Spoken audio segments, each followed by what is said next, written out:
द्वितीय वर्ष संस्कृत प्रथम प्रश्न पत्र में हम प्रथम अभिज्ञान शाकुंतल के प्रथम अंक के अंत में हैं। देखिए, जब राजा और शकुंतला ने एक दूसरे को देखा तो कवि ने प्रेम के बीज को यहाँ दर्शाया है। राजा का शकुंतला के प्रति अनुराग होता है, यहाँ बीजारोपण होता है अनुराग का, और उसी संदर्भ में श्लोक है। राजा कहता है, शकुंतलाम विलोक्य आत्मगतम्, शकुंतला को देखकर अपने मन में कहता है कि किम नु खलु यथा वयम अस्याम एवं इयमपि अस्मान प्रति स्यात्, क्या मेरे मन में इसको देख करके जो भावनाएं उत्पन्न हुई हैं, क्या उसके मन में भी मेरे प्रति ऐसी कुछ भावनाएं हैं? अथवा लब्धावकाशों में प्रार्थना, अथवा मेरी प्रार्थना को अवकाश मिल गया, अवसर मिल गया। श्लोक देखिए, महत्वपूर्ण है, परीक्षा में आता है। वाचम न मिश्रयति यद्यपि मदवचोभिः कर्णम ददाति अभिमुखम मयि भाषमाणे कामम न तिष्ठति मदानन सम्मुखीनाम भूयिष्ठम अन्य विषया न तो दृष्टिरस्य इयम यद्यपि मदवचोभिः वाचम न मिश्रयति। इयम अर्थात इयम बाला शकुंतला मदवचोभिः, मेरे वचनों से, तृतीया बहुवचन, मेरी वाणी से, मेरी बातों से, वाचम न मिश्रयति, अपनी वाणी को नहीं मिला रही, अर्थात मैं जो बोलता हूँ उस पर इसका कोई प्रत्युत्तर प्रत्यक्ष रूप से नहीं आता। ये अर्थ है इसका कि मदवचोभिः वाचम न मिश्रयति, मेरी वाणी से, मेरी बातों से यह अपनी बात नहीं मिलाती। मयि भाषमाणे, मेरे बोलने पर, भाव सप्तमी है, मयि भाषमाणे, जैसे मेरे जाने पर, मयि गते, सूर्य के उगने पर, सूर्य उदिते, उसी प्रकार मेरे बोलने पर, मयि भाषमाणे, भाष धातु है, शानच प्रत्यय लगा करके फिर इसका रूप चलाया सप्तमी के एक वचन में, भाषमाणे, मेरे बोलने पर। कर्णम अभिमुखम ददाति, कान को मेरी ओर लगा लेती है, मेरी तरफ देखती नहीं बल्कि कानों को मेरी ओर लगा देती है। कामम मदानन सम्मुखीना इयम न तिष्ठति, कामम का अर्थ होता है भले ही, माना की, हिंदी में कहते हैं ना माना की, सपोज, भले ही। कामम मदानन सम्मुखीना इयम न तिष्ठति, ये मैंने माना कि मेरे आनन के सम्मुख, मेरे मुख के सम्मुख, मेरे सम्मुख ये नहीं आती, मेरे मुंह के सामने अपना मुख नहीं करती। अस्या दृष्टि तो अन्य विषया भूयिष्ठम न, परंतु इसकी दृष्टि अन्य विषयों में भी अधिक देर तक नहीं ठहरती। यद्यपि ये मेरी ओर प्रत्यक्ष रूप से कुछ देर तक नहीं देखती, लेकिन मुझे ये विश्वास है कि उस समय इसकी दृष्टि कहीं अन्यत्र भी नहीं टिकती। ये स्थिति बताती है कि शकुंतला के हृदय में भी दुष्यंत के प्रति प्रेम के बीज का आरोपण हो चुका है। इसलिए कहा, वाचम न मिश्रयति यद्यपि मदवचोभिः, यद्यपि ये मेरी वाणी से अपनी वाणी नहीं मिलाती। कर्णम ददाति अभिमुखम, मेरे सामने अपना कान कर देती है। मयि भाषमाणे, जब मैं कुछ बोलता हूँ तो मेरी बातों को बहुत ध्यान से सुनती है। और फिर कहा, कामम न तिष्ठति मदानन सम्मुखीना, माना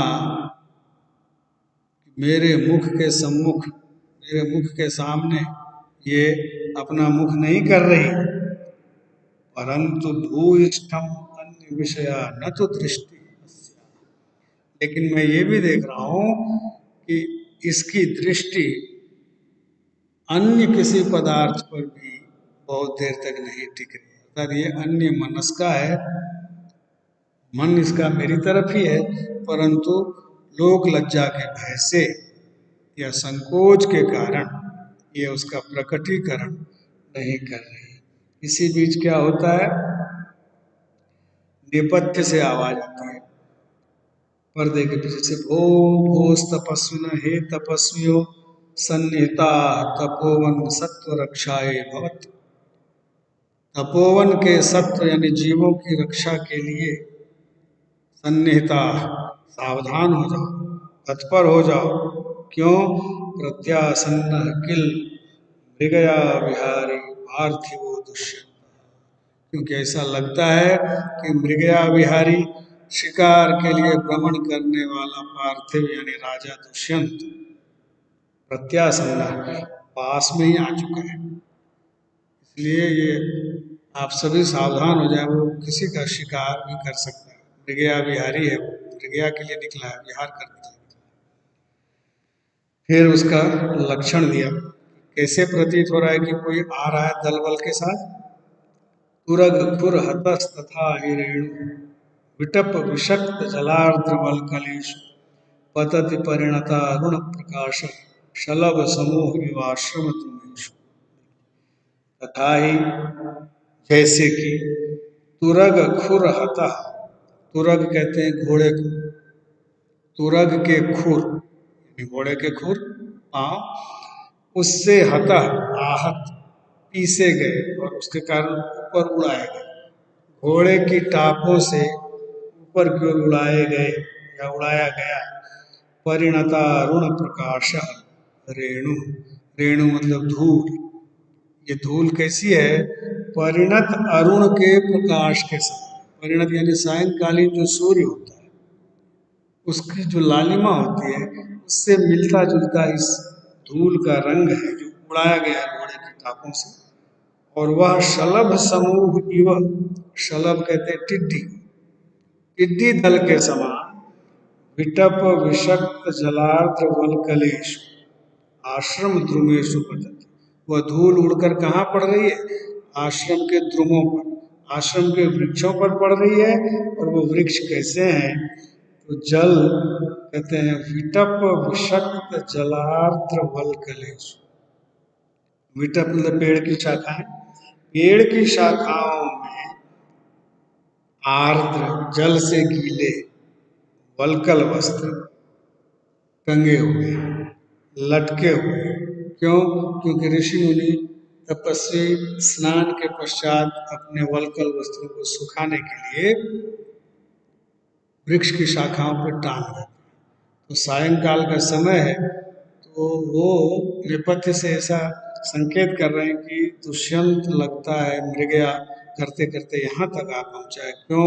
क्योंकि उसके घोड़ों की टापों से उड़ाई गई धूल जिसका रंग परिणत अरुण के प्रकाश के समान है, यानी सायंकालीन सूर्य की किरणों के रंग वाली ये धूल उड़कर कहाँ पड़ रही है? तो आश्रम के वृक्षों पर पड़ रही है, जिन पर तपस्वियों के गीले वस्त्र सूखने के लिए डाले गए। ये श्लोक पूछा जा सकता है। इसके बाद फिर एक स्वभावोक्ति से संबलित एक श्लोक है कि तीव्राघात प्रतिहत तरु स्कंध लग्नैक दंता हाथी गवन आदा पृष्ठ व्रतति वलया संग संजात पाशः मूर्तो विघ्नस्तपस इव नो भिन्न सारंगयूथः धर्मारण्यम प्रविशति गजः स्यंदनालोक भीतः। एक गज है, जंगली हाथी है तपोवन का, जिसने दौड़ते हुए रथ को देख लिया और वो घबरा गया। जंगल में रहने वाला प्राणी जिसने कभी कोई वाहन नहीं देखा हो, उसने रथ को देखा और वो घबरा गया है, उसकी क्या स्थिति है? तो कहते हैं स्यंदनालोक भीतर, रथ के आलोक से डरा हुआ, रथ को देखकर डरा हुआ। तीव्राघात प्रतिहत तर, तीव्र आघात के कारण प्रतिहत यानी तोड़े गए, तरु स्कंद वृक्ष की शाखा में लग्नैक दंत है, जिसका एक दांत फंस गया। दौड़ा है जो जल्दबाजी में, तो पेड़ की शाखा टूटी है, उसमें उसका दांत फंस गया है। पादाकृष्ट व्रतति बलया संग संजात पाश। और जो वो हाथी दौड़ रहा है तो उसका पैर लताओं में उलझ गए हैं और वो लताएं उसके लिए पाश बन गई हैं, उसके चारों ओर लिपट गई है। भिन्न सारंग यूथा, उसको देखकर सारंग का समूह, हिरणों का समूह इधर उधर छितरा गया, तितर बितर हो गया। तपसः मूर्तः विघ्न एव, तपस्या के साक्षात विघ्न के समान। गजः धर्मारण्यम प्रविशति, यह हाथी इस धर्मारण्य में, तपोवन में प्रवेश करता है। इसको प्रतिशब्द हम देखेंगे और इसका जो वर्ण का सौंदर्य उसे